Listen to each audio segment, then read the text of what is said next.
Siyempre, tutulungan ko kayo kung sa abot ng aking mga mag-iwan ng unit sa amin.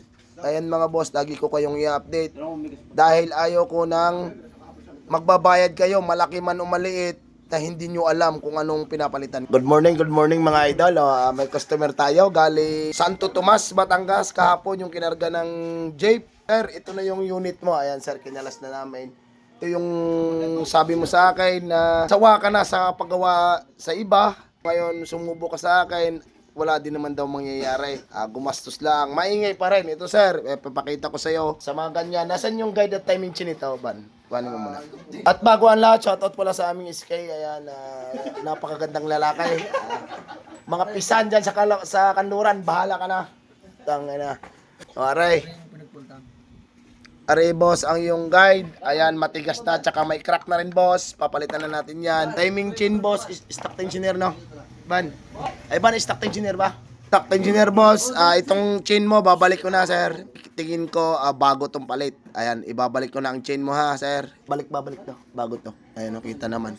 Hindi pa masyadong itim, kinis pa. Ayan, ganito dito sa akin boss, pag tingin ko ayos pa, saka makakapa naman yan.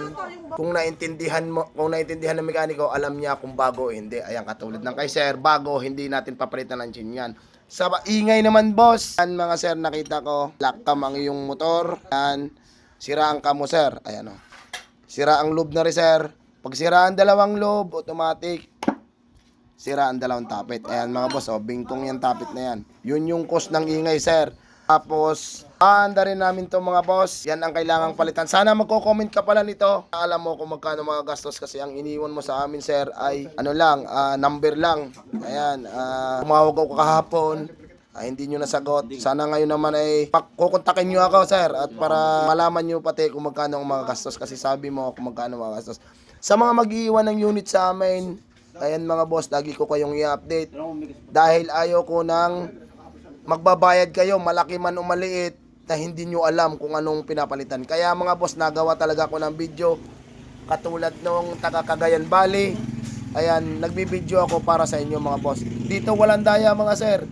Hindi ko gagayahin yung iba na boss, okay na ang motor mo, ganyan. Tapos pagdating ng bayaran, malaki ang babayaran nyo. Tapos hindi nyo alam kung anong ginagawa. At saka wala ko yung idea kung anong pinapalitan. Kaya yun yung mga boss, tiwala lang sa mga nagpapadala ng makina, walang problema boss. Wala tayong budol mang mangyayari. At syempre, tutulungan ko kayo kung sa abot ng aking mga. Yun lang mga boss. Shoutout ulit sa aming Sky. Ayan, bahala na kayo mga sir. Maraming salamat.